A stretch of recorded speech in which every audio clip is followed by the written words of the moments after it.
Tako da, verjetno res prav, da še nekaj besed o nas, sicer res eksistiramo že kar dolgo, ampak smo pa iz podeželja, oziroma nismo v Ljubljani, malo pri kraju in se nas vidi sicer tudi v prestolnici in povabljen sem bil predvsem povedati črt nekaj o naši integralni praksi. Ker res je, da to počnemo od vsega začetka. Kje je bila ta ideja 1991, skušam mogoče tudi malo razložiti, v tem času prav veliko dela ni bilo.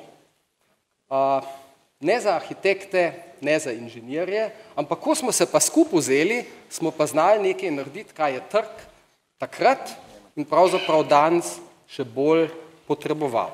Ampak zdaj pridemo k tem našem integralnem projektiranju, ki ga mi razumemo predvsem kot, zdaj moram pa po Alinim laptopu priti na pravo stran, ja, ki ga razumemo predvsem kot vzajemno sodelovanje. To je pravzaprav kultura vzajemnega sodelovanja, kar pomeni nič drugega kot enakovreden strokovni dialog. Tako kot se spodobi. Saj smo vsi, nekaj znamo, naš izdelek je skupen, to se pravi, do njega pridemo pravzaprav z dialogom. Na tej osnovi je BIM ena krasna reč. Ne smem pozabiti, kolegi, ki ljubijo BIM, so rekli, da obvezno moram si to pripeti in to tudi pokazati. BIM to sodelovanje danes digitalizira, procese standardizira, te projektne rešitve informatizira in jih nazorno vizualizira. Strašno končne besede, ampak boljših nisem našel, v slovenščini jih pravzaprav tudi nimamo. In v tem kontekstu je digitalni, virtualni ali virtualni dvojček, o katerem bom danes govoril, kako z digitalnim dvojčkom priti na gradbišče, pravi manifest integralnega sodelovanja in projektiranja. In je ta srček klele prispodoba zelo res.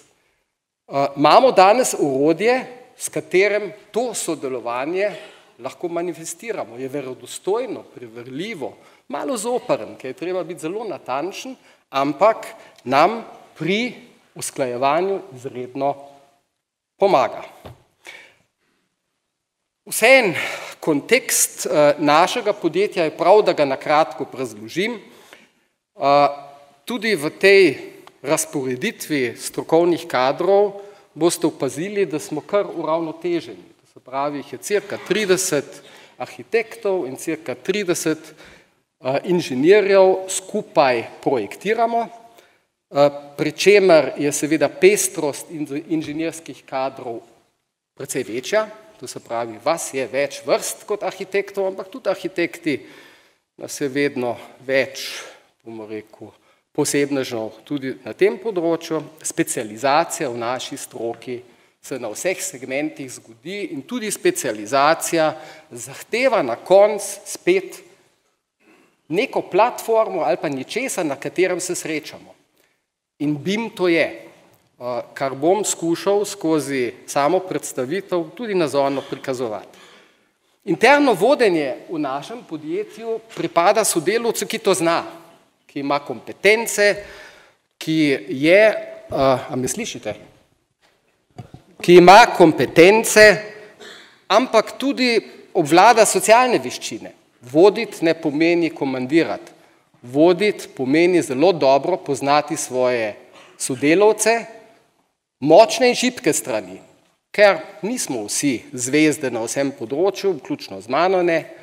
Žena pravi, da imam precej deficitov, v službi mi tega ne upajo povedati, ampak tako to je. Skratka, ko se zlagamo seveda s svojimi močnimi komponentami v projekt in tudi vodenje razumemo kot samostojno disciplino. Pa ni važno, je to arhitekt, je to inženir, mogoče pa niti ni arhitekt in niti ni inženir.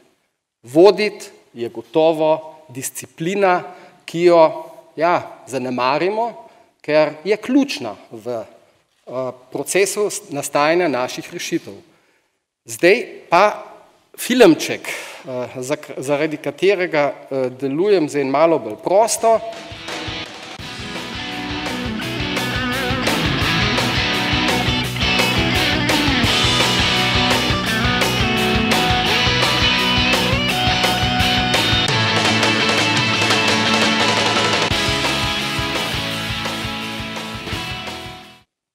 Ja, to je bilo zdaj hitrejše kot 17 minut, ampak ne vem, kaj so naredili, da se je to tako hitro zgodilo.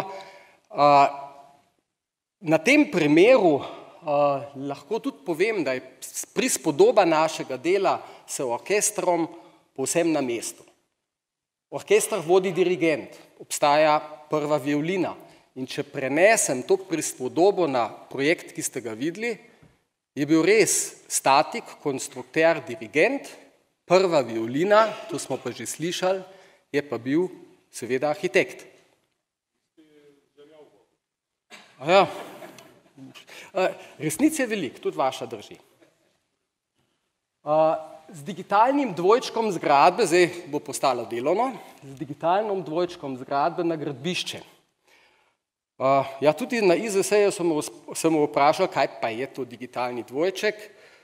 Na koncu boste razumeli, v bistvu je to virtualno zgrajena stavba, ki ima tudi mogoče še kakšno napako, ampak je pa že precej dodelan prototip tega, kaj naj bi nastalo. Imamo prve izkušnje, pa imamo tudi zrelo izkušnjo. Začel bom s projektom RECAP v Komendi. Prva izkušnja, projekt se je začel nekaj let nazaj, 2016. In projekt je bil od vsega začetka dokaj definiran, in zdaj naslednji filmček, ki vam naj približa, da dejansko virtualno gradimo. To, kaj zdaj vidite, je pravzaprav vsak element je v projektu dobil svoj termin. Mi smo vizualizirali terminsko izvedbo projekta. Malo prelistati. Kaj sem si še zapisal? Projekt, ki ga tako pripraviš, je seveda za investitorja, tudi za sodelavce, nazorno prikazan, predvidljiv, pravzaprav tudi pošten. Zakaj je pošten? Zato, ker so dimenzije, ki so v digitalnem dvojčku, dejanske. Ko se bomo pogovarjali na obračunih o količinah, bomo pogledali v bodoče digitalni dvojček. Malo težav imamo še na izkopih, tam se izvajalci še znajdejo, ampak na teh modelih pa ne več. To je resnica, ki smo jo seveda na tak ali drugačen način na gradbiščih tudi doživeli. Trenutno izvajamo še dva projekta, ki bazirajo na izkušnji RECAP-a, ampak predtem vam bi še rad pokazal zrelo izkušnjo, tako so rekli, ne jo imenujem. Kolegi, to je pa Cargo Partner na letališču Brnik.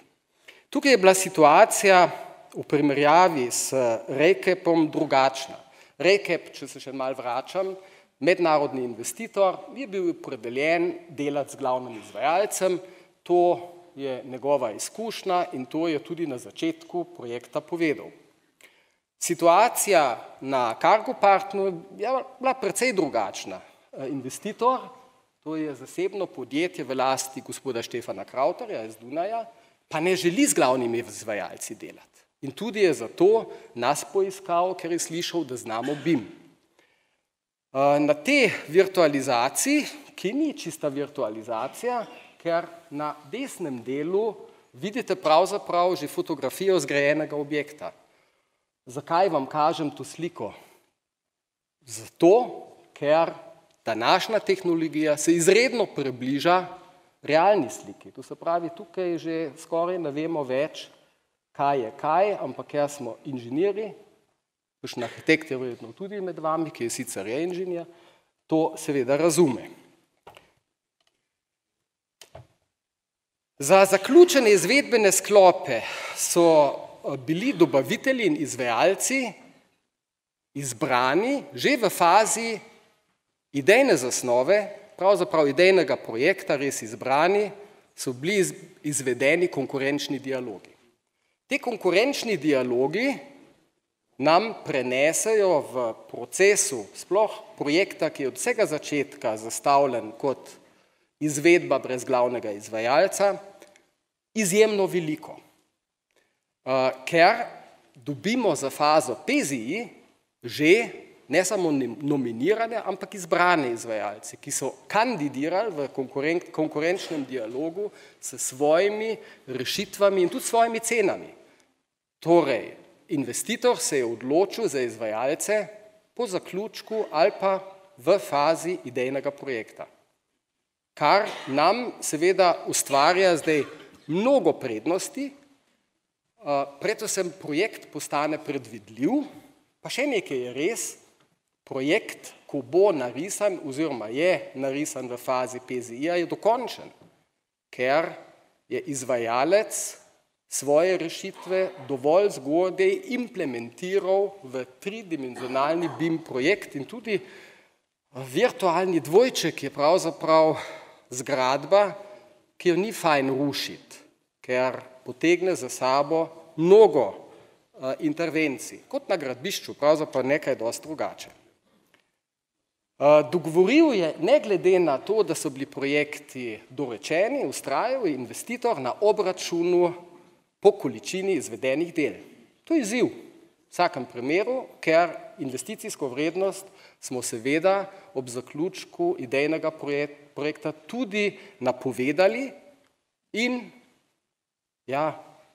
dali ne glih glavo za to, ampak morali za njo stati tudi v naslednjih fazah. Posledica izvedbe projekta s posameznimi izvedbenimi sklopi je seveda, da potrebuješ na gradbišču poleg nadzornika tudi koordinatorja izvedbe. Koordinator izvedbe je pa v tem primeru predstavnik investitorja. To se pravi, investitor tukaj drži vajeti v rokah. To je bil pravzaprav cilj gospoda Štefana Krauterja, ki je imel boleče izkušnje, ne v naši državi, ampak v kakšni drugi, ko je šel glavni izvajalec v stečaj in projekt mu je stal več let. Od takrat se je odločil, da na tak način ne bo deloval. Jaz sem prepričan, da je mnogo med vami tudi tukaj inženirjev glavnih izvajalcev, ampak to je ena od resnic. Glavni izvajalci znate tudi druge povedati. Prav je, da se pa tudi ta sliši. Brez papirja tudi na tem projektu seveda ni šlo.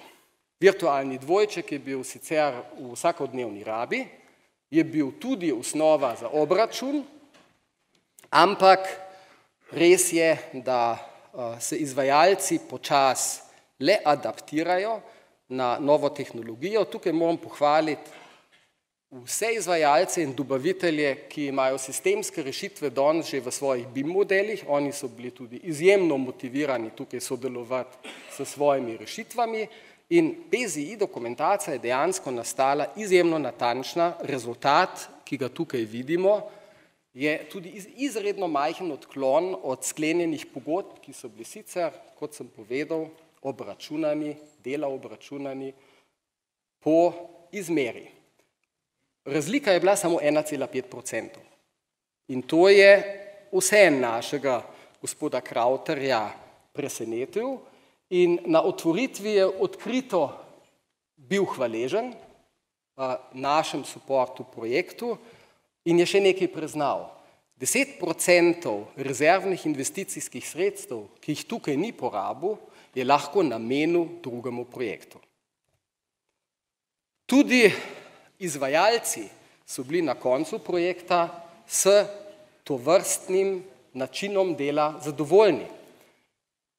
En razlog je, ker so imeli neposredne pogodbe z investitorjem in tukaj se je krepilo tudi zaupanje med investitorjem in izvajalcem.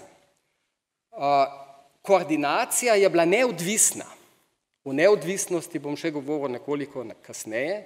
To se pravi, tukaj so obveljali strokovne kriterije, ekonomske kriterije, terminske okvire, ki so vodili projekt. Naša izkušnja.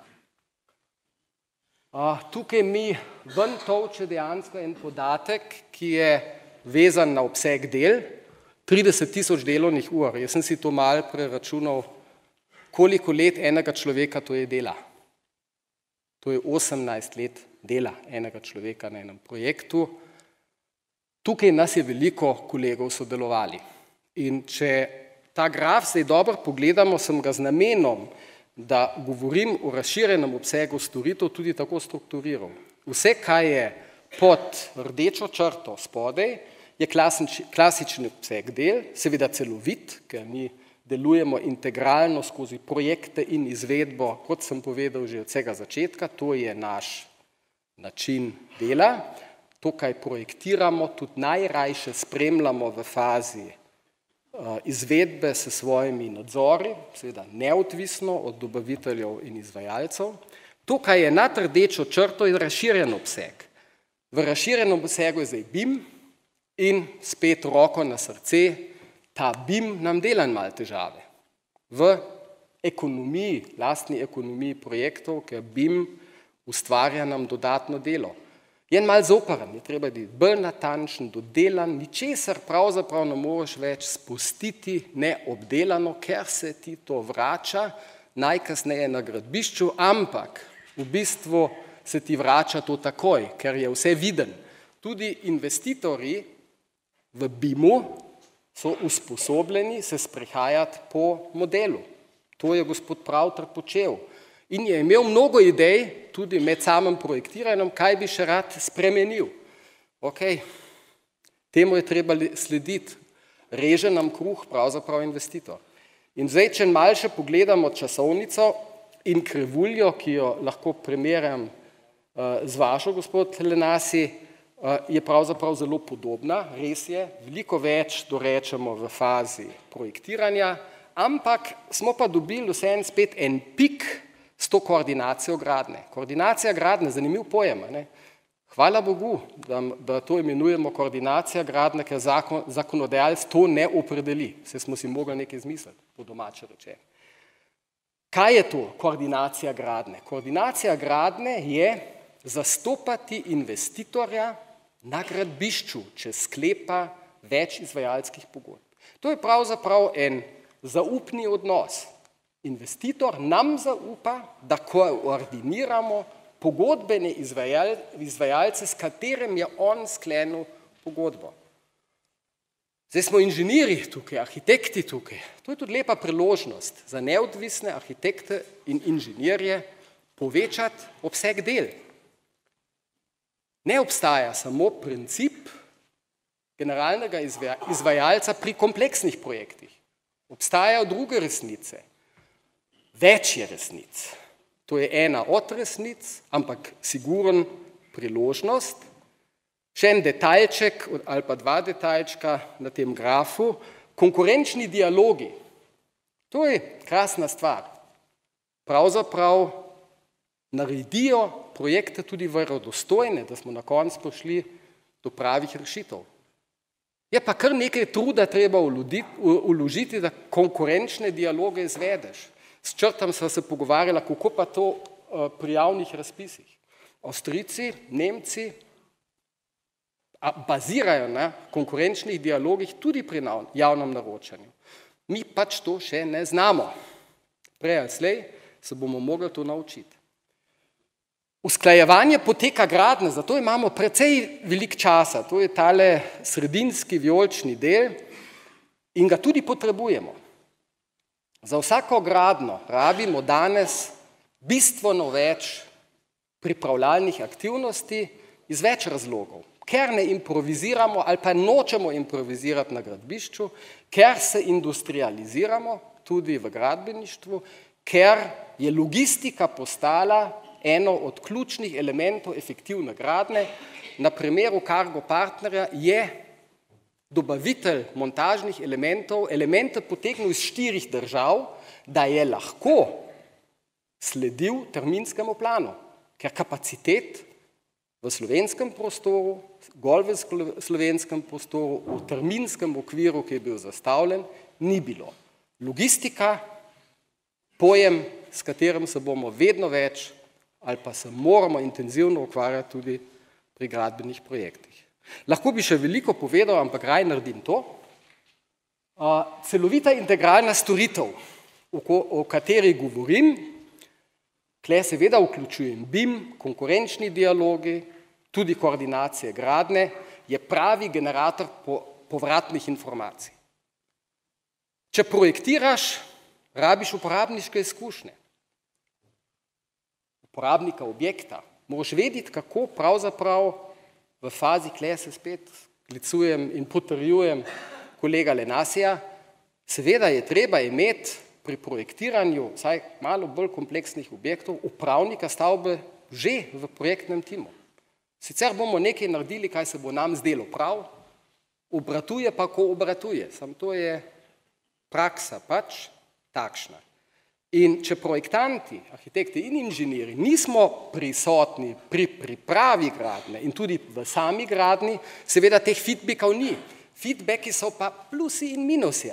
Malo nam je zoprn poslušati, kaj vse ni dobro, ampak prav je, da to slišimo in prav je, da se kultura integralnega projektiranja širi in da se to enostavno živi in da te odgovornosti, katere se jih rad izognemo, ker so zoprne, tudi meni, da se z njimi soočimo. Soočimo v vseh fazah projekta, torej seveda ne sam, srce bije ne samo za BIM, ampak integralno projektiranje preko vseh faz projektov je vir izkušenj in naredi iz nas profesionalce. Ja, zdaj, par zoprnih stvari imam pa tudi še pripravljen, oziroma s težavami, s katerimi se mi ukvarjamo in jih bi morda lahko IZS, pa ZAPS, pa še kdo rešil, pa jih ne, pa jih rešujemo malo po svoje. Slovenija in kje je prihodnost? Ključne naloge za učinkovito implementacijo BIM po moje. Predvsem je potrebna prepoznati interdisciplinarno sodelovanje kot temeljno veščino izobraževanja arhitektov in inženirjev. Takoj se sprašujem, in bom malo provokativen, a rabimo res 2 zbornice? Avstrijci je nimajo. Imajo Civiltechnika Kamer, pa imajo 2 sekcije, pa je zadeva rešena. Govorijo z enim jezikom, pri nas je pa to takoj, kdo je arhitekt, pa kdo je inženir. To je vse skupaj zelo navidezno.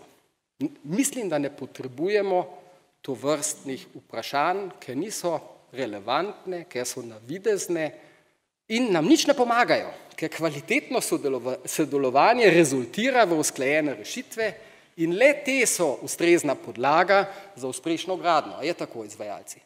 Če ne dobite dobrih projektov,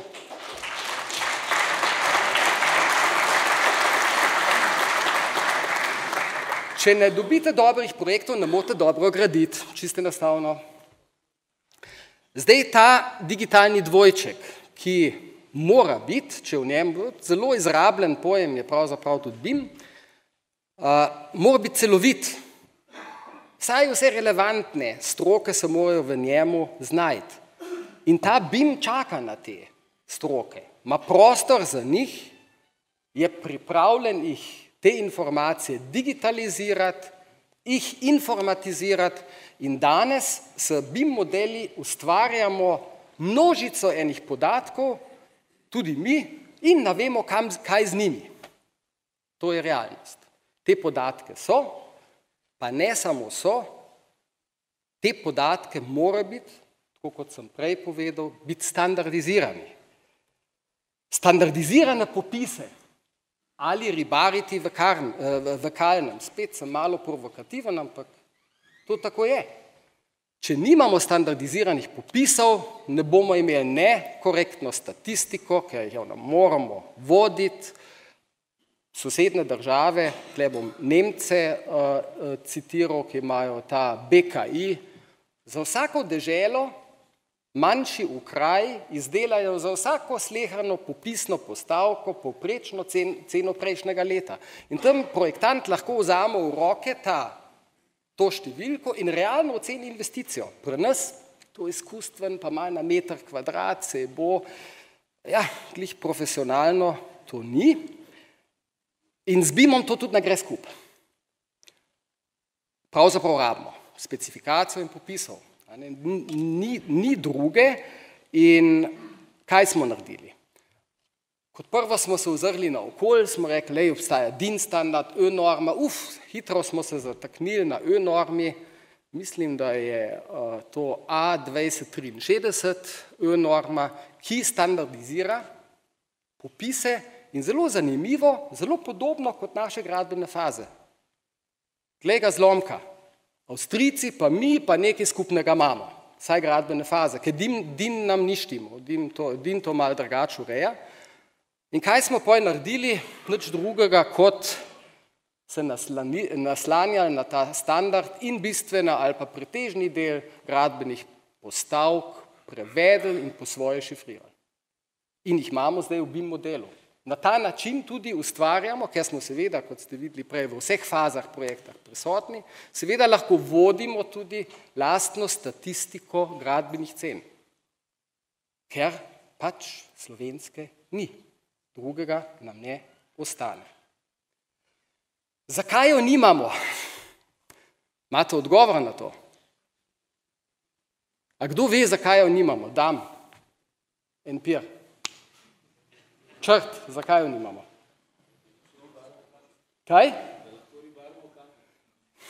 Mislim, da ni, jaz sem optimist, vidite tukaj, jaz mislim, da ni to res. Nam malo manjka volje, sodelovanja in mogoče tudi zbistren vid za to, kaj je pomemben. Veliko več imamo skupnih pomembnih zadev, da ne bi znali to narediti, mi smo to znali narediti. Mi v bistvu tega standarda zdaj hišnega, lahko ga imenujemo, nekako imamo. Mislim pa, da imamo en problem. Morda je problem v tem, da se skušamo deliti po strokah, kaj je itak farsa, v BIM-u to ne gre več, navadite se, mi smo v enem modelu, ampak ločimo se pa v poslu in v odnosu do investitorja. Neodvisen inženir, arhitekt je kategorija, tako kot so to arhitekti in inženirji, ki so zaposleni v gradbenih podjetjih. Vse čisto preprosto. Mi živimo neodvisni od svojih storitev. Arhitekti in inženirji, ki gradijo, živijo od svojega izdelka. To je bistvena razlika v poslu. Črt, ti jih imaš obe v eni zbornici, kako lahko funkcionirate, ne vem. Oprost, tudi ZAPS ima pravzaprav oba, ampak tam je problem malo manjši. Storitve neodvisnih arhitektov in inženirjev so preko stoletja se definirali. Mi imamo eno zelo tako arhaično, delamo v zelo arhaični panogi. HUAI, to so Nemci, angleška riba, avstrijski Arching, se definira preko neodvisnih arhitektov in inženirjev in je te storitve tudi jasno opredelil, sistematiziral in dal ceno. Neodvisna storitev ima ceno. Pri nas mislim, da jo še nima, ker še ne vemo čisto dobro, kaj to je neodvisnost. In tukaj sem kritičen do obeh zbornic. Tudi tukaj smo se skušali znajti, ampak to ni bilo težko, ker pravzaprav vse naštete cenike so si izjemno podobni, če jih dobro pogledaš, se pravzaprav sploh ne razlikujejo, malo drugače pobarvajo, eni šifrirajo s številkami, drugi s črkami in v bistvu je bila mala malca narediti specifikacijo in potem tudi cenik integralnih storitev arhitektov in inženirjev. Mi smo tudi to naredili. Metodologija vrednotenja integralnih storitev arhitektov in inženirjev sem se drznil objaviti že lansko leto. Zdaj je nova verzija na naši internetni strani.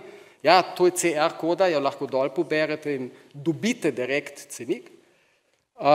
Je javen, javno dostopen, cilj je, da poenoti naše storitve, cilj je, da da neodvisni storitvi svojo ceno, cilj je pa tudi, da ustvari večjo transparentnost pri naši, nažalost, res kompleksni zgodbi storitev neodvisnih arhitektov in inženirjev. Črt, a sem bil dovolj provokativen? Črt je namreč rekel, če bom. Sem rekel, da še ne vem. Ja, zahvaljujem se za pozornost in očitno časa nisem prekoračil.